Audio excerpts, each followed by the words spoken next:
Hi, Jackie. How are you? I'm doing really well, thank you. I'm glad you're here. I Um, know. A I, long time coming. We always wanted to get together. right. So I'm glad it's finally happened. So Uh, I'm just grateful. As you know, we're going to be talking about control tonight, the silent killer. Um, I'm glad you're talking about it. I don't have any problems with that. Never have. Yeah. So anyway, that's another night topic, right? right? So thank you for joining. Tell Well, us a little, Jackie. Number one, I want to say a little about you. You're amazing. I appreciate you so much. You're one of my heroes. Um, Jackie's and her husband Marcelo, they're inner healing ministers with Restoring the Foundation's International Ministry, rtfi.org. We'll put a link on there. She's she's too young for this, but she's been a Restoring the Foundation's minister for 14 years, and I'm part of that ministry as well. But I've only been around. I'm much younger. Don't go there. So only what since 2016 I've been in there. So but anyway, it's the ministry that helped me get freedom from bipolar addiction, um, etc. So I'm really grateful for the ministry. My people perish for lack of knowledge. So that's one reason we're talking about control tonight, yeah. right? Yeah. So they can find you at RTF Ministers on Instagram. rtfministers.orc, our last. Dot Orsi, yes, of course. Well, give everybody a little bit of your story, please. Yes, Lynn, thank you for having me. It's a pleasure to talk about our testimony. Sometimes we are still walking in freedom and we hold back, right? We wait for that moment when everything will be perfect. And I realize that those moments normally don't happen. We are in our process of sanctification. It's a daily Right. journey. So sharing with you and the audience today about control, it doesn't mean that I arrived. Yeah, well, I think two things happened. I realized control was a big part of my life, and I started my journey in dealing with it. So I think that's the only difference than maybe people that are watching now. There is always that realization of, uh-oh, I can yeah, see this. And I think when that happened to me, Lynn, was when I realized that insatisfaction was a big part of me and in all areas of my life. So in my marriage, in my finances, in my relationship with the Lord, right? I hmm remember we were blessed to buy our first apartment in Brazil. And I was happy, but part of me was when I have a house, when it's bigger, then I'll be excited. And this is what always was in my mind. I'm not gonna decorate because it's not exactly how I want it yet, right? Always waiting for the next thing, the next car, the next relationship with God, the next level. Yeah, it's good. But when I can prophesy like that person, yes, then, you know, was it like then I'll be happy? then I would have arrived. Then I will be in a place where I'll be satisfied. This satisfaction is just because I'm not there yet, right? So right, and it would take something else, maybe outside of you, Definitely. that would fix that, And then right? you add performance was always a big thing in my life, right? So my value Right. would come of how I would succeed or what I would do if external things. And I mean, I'm talking about I grew up in church. I love the Lord. I really have a relationship with Him. I was seeking after His heart. I am working in church. But I realize, well, there is something here that is not matching, right? That moment where I could just rest and be grateful. I had a hard time with that. I may be for a second, but later I will be moving to the next thing, right? So performance was a big thing. And I put some notes here, my critical thinking, my judgments. And I try to, and I realized some things in my life and in my relationships, right? Yeah. Well, if my friends were this way, well, if Marcelo would do that. And I realized that was a big thing with my identity, Lynn, who I actually believed I was. I remember being my teenage years, and my family is they were in church for a long time. So I was brought up into a lot of religiosity. And I mean, 30 years ago, that's it. That was happening. And I realized that I would go to the Christian bookstore, and the books that would draw my attention, I remember one title, The Mean Girls from the Bible. Okay. And I'm like, I found my crew. I had such a perspective of myself and all these walls I had to put to protect me. And in my experience, what I lived, the way I was raised, the way I would see myself, I didn't realize, Lynn, that I actually believed that I am bad. Okay. Everything that I was doing became my identity. I am a liar. I am mean. I am a gossip person. So I took upon something is wrong with me. I am abandoned. I am alone. So I got all of this, and the way I could cope and live and survive was control. If I make sure everything is in its correct place, if I make sure everybody looks at me and approves of me. So, little things like I would make sure Marcelo would say the right thing. Always. Your husband, yeah. Okay. Right, How'd that work for you? It's draining. So that was the thing. My energy was so low. I had to put so much energy in making sure everything was under control. Myself, the way I would appear to others, the way people would perceive me, how, I couldn't handle one criticism. That was like killing me, right? Right. So I realized so many things that were leading my relationships with God, with other people, and with myself. And I think one of the big things, Leon, was myself. I would hate myself. I had all this posture, this perfectionism, as if this pride, as I'm amazing. But deep down, when everything stopped, I realized that I should be different. So it was kind of like a false front, putting on the face or the mask of everything's really good. I'm awesome. I'm all together. But inside, the self-judgment, the self-hate, self-reproach, critical, punishing. Yeah. I've heard about things like that, Yeah, and control comes in as a way of protection, right? So probably, and I see that in my life. I felt unprotected. I felt I had to do it myself.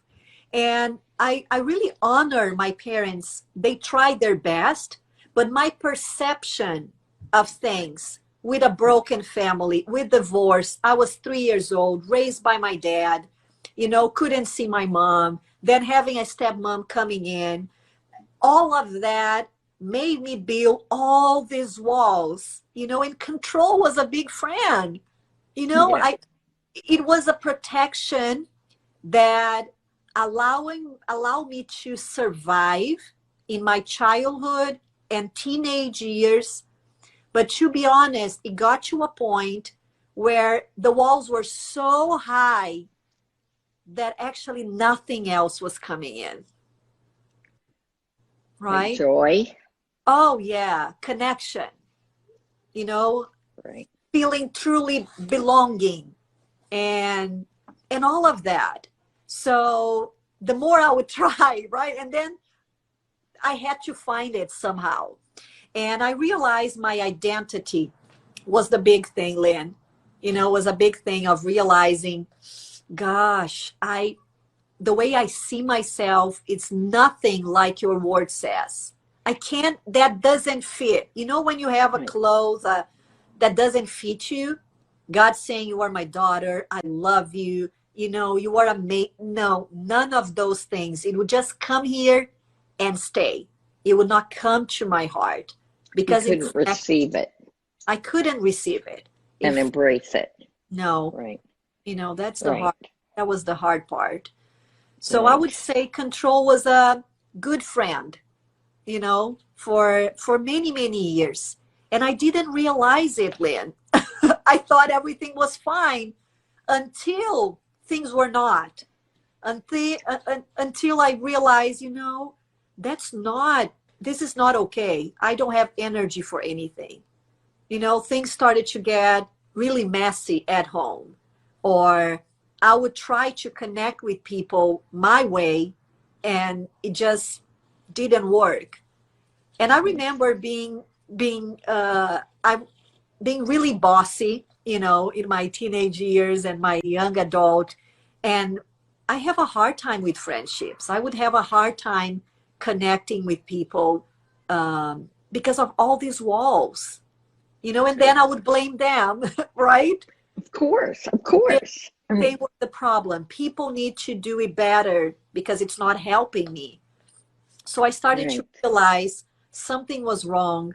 And that's why control, it is a silent killer. You know, it helps you so much. It you really survive through Right. control, right? Now, I also tried to control things. I wasn't good enough. I wasn't I wasn't, the perception thing, whether it was real or imagined, it was my reality, right? And our families do what their best, usually what their families did and their families did. And for me, I tried to hide behind addiction too. That perfectionism wasn't enough. So alcoholism had to be another one. And of course, then I was the life of the party and everybody liked me. Of course, that was my perception through a distorted reality that was trying to cover a distorted reality because it was about identity, right? Yeah. So, and those walls do come crashing down. What I've noticed is those walls keep us trapped inside with the pain. Yes. Everybody else out, and then there's no flow of emotion. It's just No. No, it's pain. alone. It's painful. And then you realize that you cared about things that don't really matter. And what Right. really matters, you lost it. I mean, you have no connection deep. You know, you have exchanges. You do this for me, and I do this for you. So when there is Mm-hmm. something I want and you want, it works, but it's not true connection, right? Right. And I realized that, and that was very sad. You know, that was a grieving moment. I think I had to go through a season of grieving and realizing, wow, I am alone. You know, I'm Mm. keeping people away and I am defensive and I need to make sure everything is it's working perfectly so I feel safe, you know. And then you you know you task become more important than relationships. And that's a big thing that I am still dealing with that, and it's a daily choice and walking in the new truth of who I am. And I'm seeing a lot of differences. And I think it's good for us to talk about the cycle of shame, fear, control, because, that's something that we RTF ministers, Restoring the Foundations, there's such a deep revelation of how much shame and the identity that we believe about ourselves, with the fear people will reject me, so I try to control. I put mechanisms in my life that would allow people to see and would cover this shame. And what I have realized, Lynn, is sometimes they look a little bit like how God created us, but it's fake. For example, you put pride in, so you feel like, okay, I'm good at this, I'm gonna succeed in this area, I'm better than you. But actually, God always told, his identity over me is that I'm perfect, that I have so many giftings, that I am the apple of his eye. So the fake, the counterfeit pride comes in. So I feel like I have a place when I actually have a place. Does it make sense? Yeah. It's my original place of belonging and acceptance and approval. But here am I, because of control, shame, fear, control, I put this, I don't know. Now the words are just going out, but I just put this mask, of Right. pride. False front. Yeah, I can feel well. So I see a lot of that being taken out as I realized, well, this is not working anymore. And I really had to break agreement. I said, control. We were friends. You have been with me for a long time. Right. And I see a lot of people that, and I inherit that. I have a lot of strong women in my family. I was modeled that also. So I have a lot, had to deal with a lot of baggage of my, my family, that I thought life was like that, right? That's what it's to be a woman. So realizing a lot of things I had to, break. And I think it all started, like I said, with my identity, where I had to go and say, control, it's not working. God, how do you see me? And I started to a season of grieving, sadness, and sometimes we don't want that, right, Lynn? Right. We want to jump straight from pain and control and our mechanisms into victory, into abundant life. We don't want that process of, I just put all this cover-ups, and control was a friend, because I actually needed something that I never had. So I had to go through grieving. I had to accept some things. I had to make, release, forgive people, mature. There was a lot of immaturity, because I would blame people, and then I'll try my own way. I'm going to prove you I can do differently, and I'm better. And realizing that receiving God's love in such a deep way required me to go through grieving, feeling sad, allowing those feelings to come and not leave there. But, there's a season for that. So I could start receiving God's approval. And I remember many times what I would do is really, Lord, how do you see myself? Or I would just picture him in a throne, and God, where am I? I remember the first time I did the School of Ministry in Toronto when I was 18. And they said, okay, I want you to imagine God in the throne, all the angels, everything is there. Where are you? You know where I was, Lynn? Behind a pillar. Mm. And that was a shock. I mean, I was a worshiper. I would lead worship in my church, right? So I Yeah. knew God, and his presence was strong. I was in church since I was 9, and my heart was for him. But I realized I didn't know who he was in a connection way, something that I would have experienced, not just when everything was good, when I was a good girl, a good daughter, Right. but when things was hard. So I think transformation and change, and it started when I realized it was not working anymore.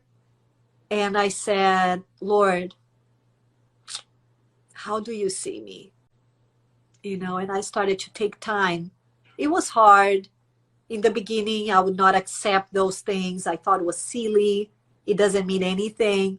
But the more I renounce those agreements with lies about my identity, the more I started to receive his love.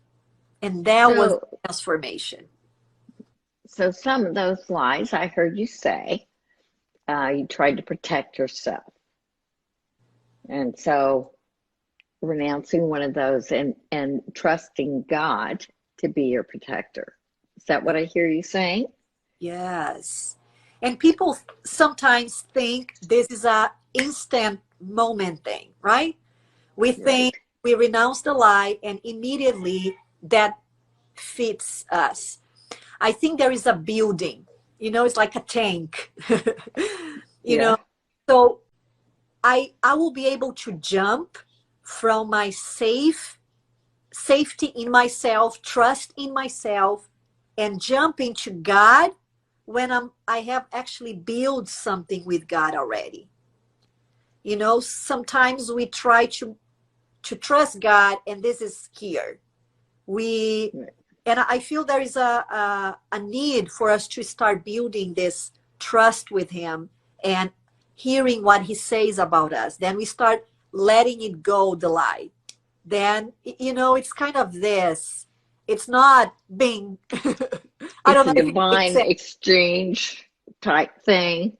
It is an exchange. I remember telling the Lord when I was coming out of suicide, I will trust you till noon.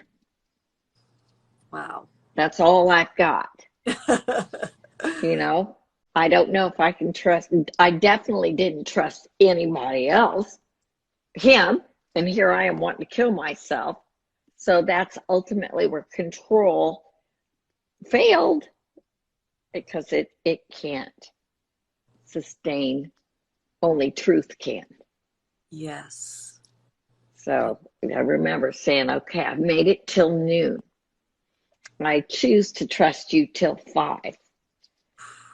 Something's got to happen here. And little by little, then I could eventually give him more. But I hear you.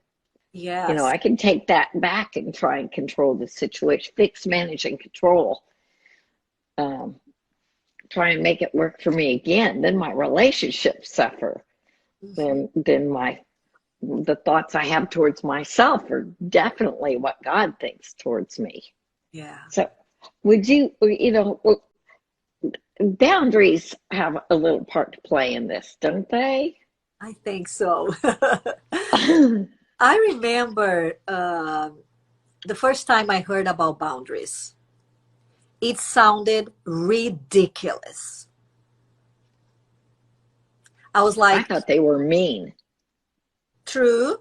I thought, like, I don't know what these people are thinking. I can't see this. And Marcelo was a big advertiser of boundaries. And I'm like, you have no idea. This doesn't work. In real life, doesn't work, right? No. And I mean, my problem was not what most people have problem with boundaries. I was always the no person. My boundaries were too strict, you know?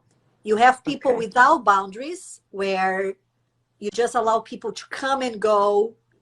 Mine was sealed. My boundaries were the opposite. Nobody comes in unless, you know, and I realized that sometimes what that means is also protection, also control. And but at the same time, that was with me, but with other people, I think they couldn't say no. So I had that problem of one thing for myself and another thing for other people. So I was very outspoken.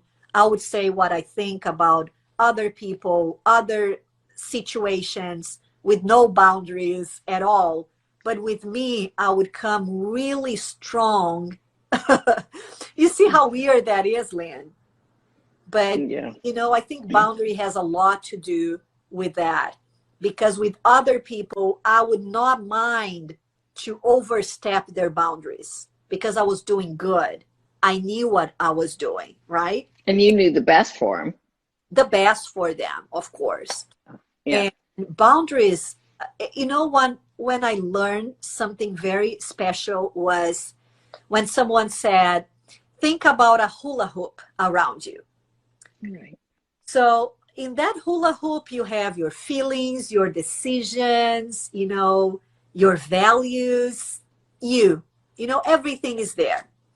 So sometimes you're going to invite other people to come into your hula hoop, your husband, and other people are going to invite you into their hula hoops when they ask your opinion, when they want to hear from you. And I had the problem with, you made me mad, right? You make me sad because Yeah. you did this. Now you see the trouble you are uh, Causing me. causing me. Right. And so I would allow or put responsibility into other people for my own feelings, right? I would make them responsible. And it's just so messed up because I would control them. I didn't want them to control me, but I actually make them responsible for you see, it didn't make any sense until I'm laughing at it, but it's painful. I'm laughing because I've been there, and I know a lot of people that are listening to that or this. We're not strangers to it. No, it's confusion, right? It's very confusing. And So when I painful, yeah. realized, you know what? My hula hoop is my only responsibility. And when I am responsible for something, I have authority over it. If I am not responsible, I don't have authority. So what does that mean? That was a really eye-opening.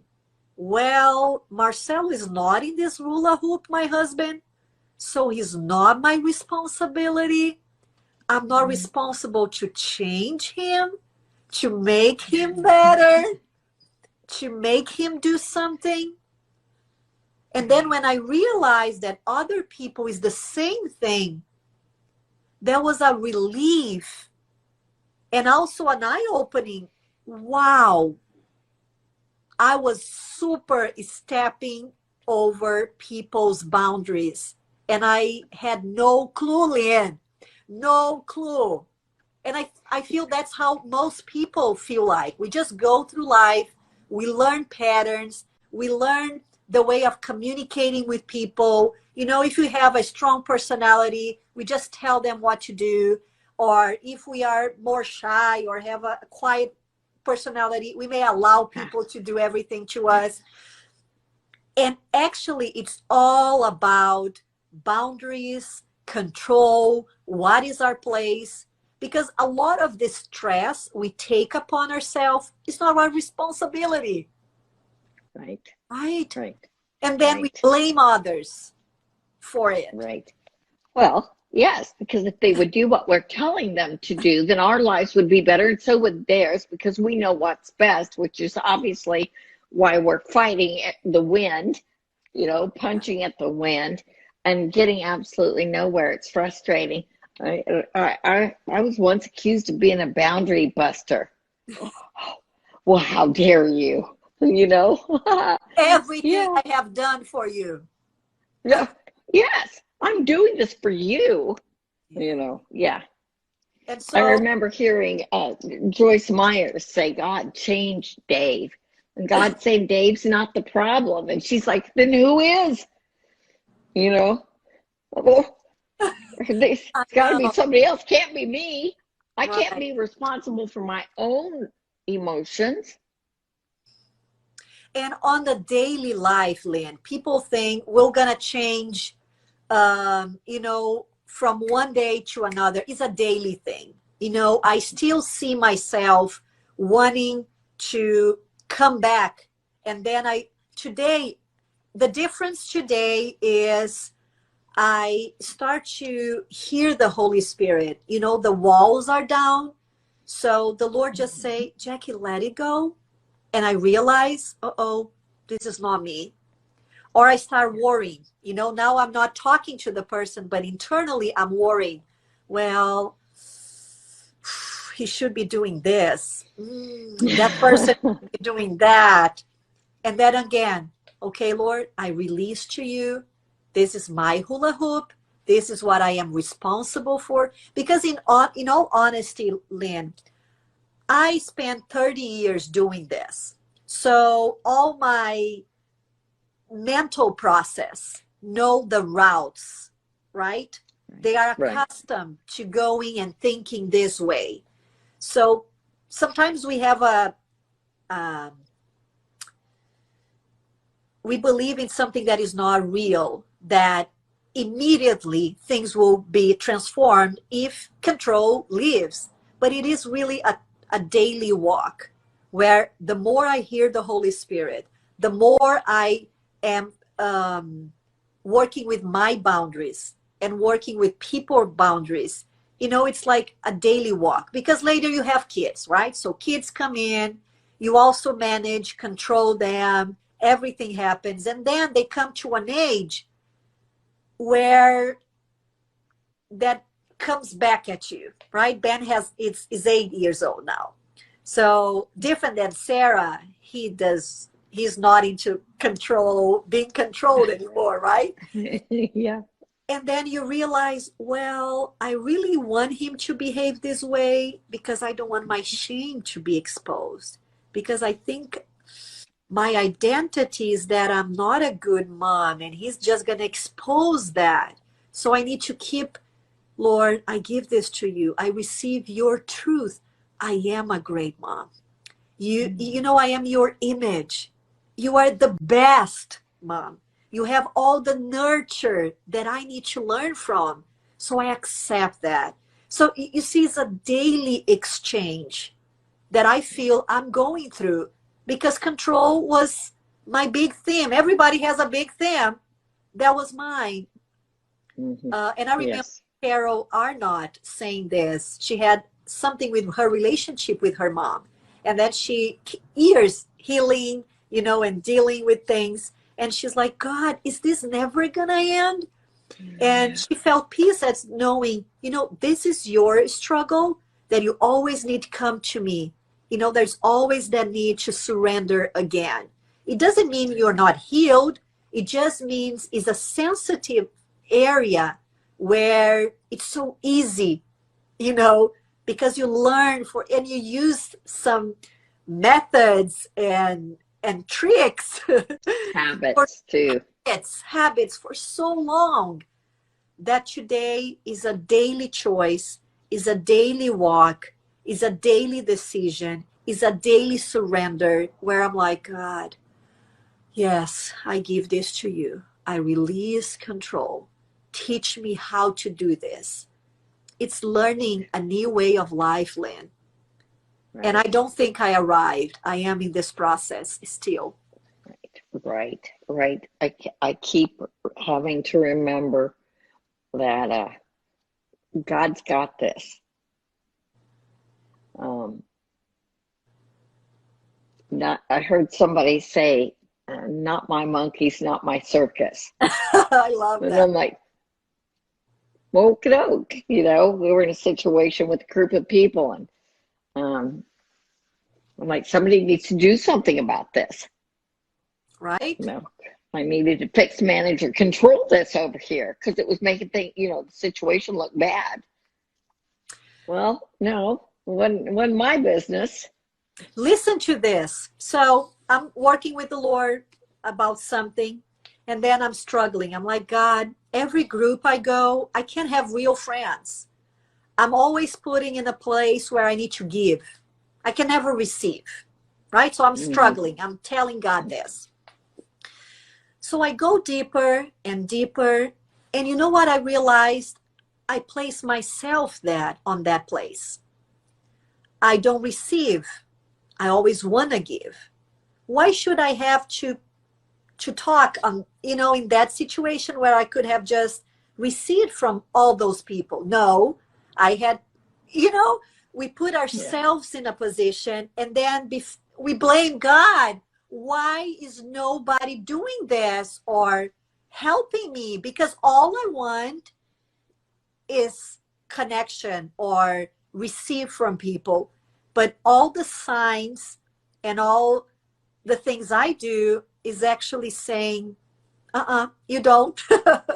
You are placing yourself in a posture where you don't receive, Jackie. So you just say you want to, but you actually don't allow that to happen. So in little things like that, that is a daily thing, walking with God. And I think we call this life a silent killer because it truly is, Lynn, kills our joy, right? So now we are comparing ourselves. Now we are not content. We don't have a heart of gratitude. We blame, we are critical, we are judgmental. Right? So you see, it's a lot. Yeah, it can be. So, it's that divine exchange again. Yes. I'm seeking peace, and there is no peace when I'm trying to control you. There's do you think you've covered legitimate and illegitimate control in that? Yeah. Yeah, I think we all have legitimate control, like what is inside of our hula hoop, right? Hula hoop.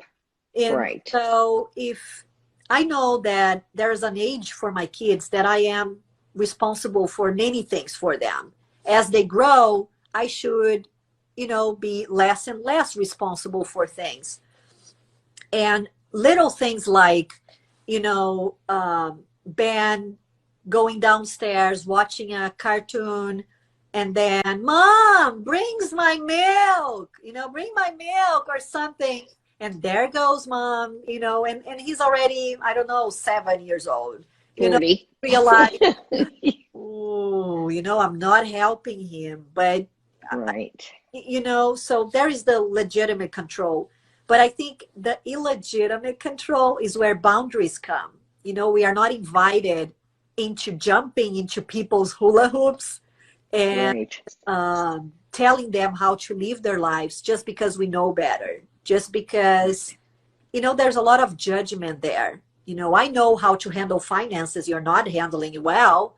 I know how to fix this and you don't. So I'm just helping, I'm just being a good, I don't know. We have that. Friend. A good friend, a good sister, a good daughter, a good mom. And then we realize, we are just trying to actually protect ourselves because we don't want to deal with that mess later. And I remember talking to a lady, she's going through breast cancer. And we did a series of self-care. And what she brings is the cancer that healed me. That's how she's calling the whole thing. She realized before she had cancer that she was in charge of her whole house. Control was a big thing. So the kids were already teenagers and they were communicating with her. Dad would come to her. She would make the communication with kids. Kid will complain to her and she would make the communication with dad. Very common. she realized that she took all the responsibility and she was the center of the house. She was needed.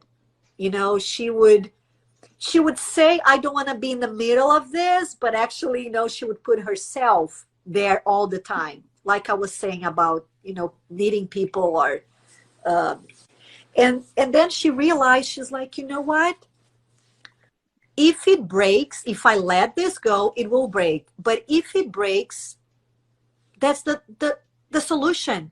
It will have to break. And I think a lot of people have a hard time to release control in because they are afraid things will break now.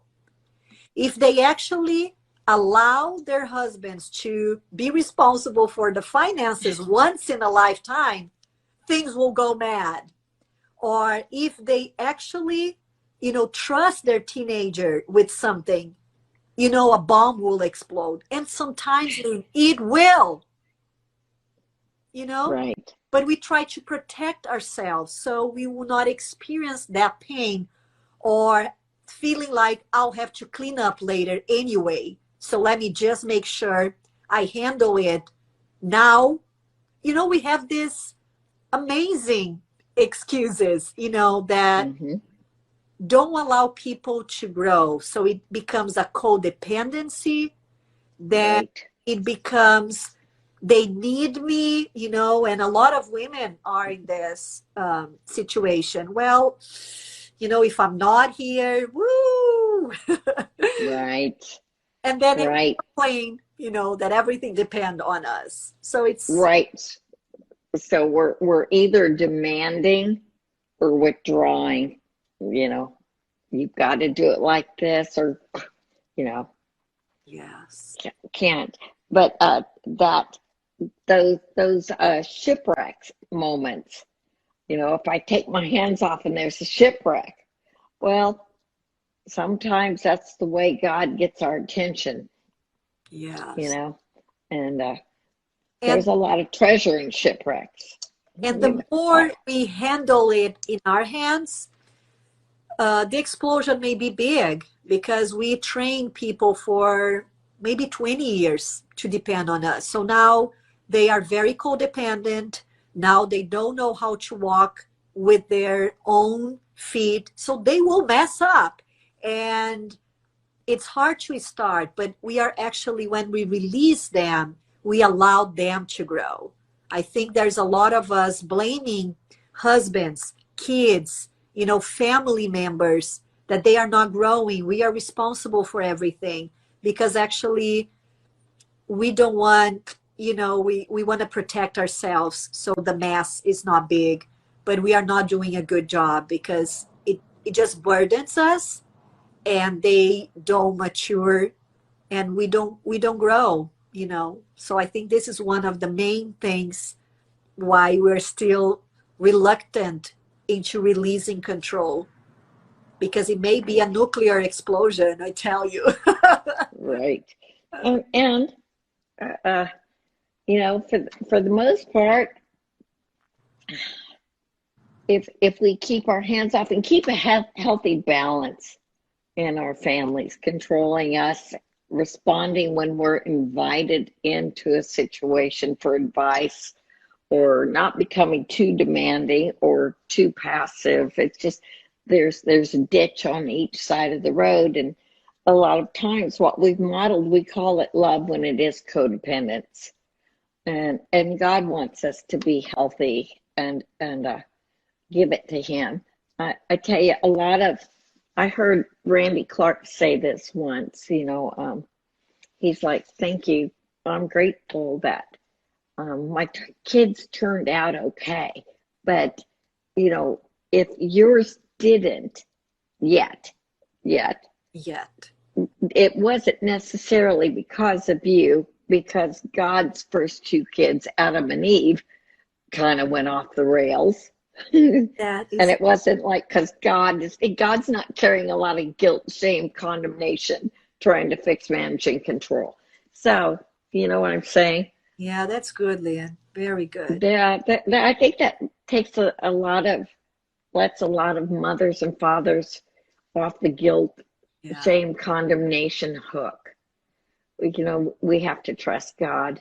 We have to, choose healthy places to live, and we find that in His Word. And we need to get our minds renewed and get out habits of control that we've learned in our family when it looks like love, Yes. And but it's sometimes, not. yeah, sometimes that's all we learned, all we saw modeled, and we just repeated. And I think it's time for us to mature into taking responsibility for our decisions and realize, I'm not seeing good fruits of this. I see a lot of relationship problems. I see a lot of loneliness. I see a lot of things that is not good for me. So yes, Lynn. Right. Well, Jaque, thank you so much. There's so much more. People can find you on Instagram Yes. and rtfminister.orc. Is that Yes. correct? fministers.orc. Perfect. And, you're a jewel. I'm grateful you're in my life. I love I, you, Lynn. I Thank love you. you. You're amazing. Oh, and so please come back and join us again. Definitely. And you need All to right. come. I need to do one live. I want my audience to hear your testimony as well.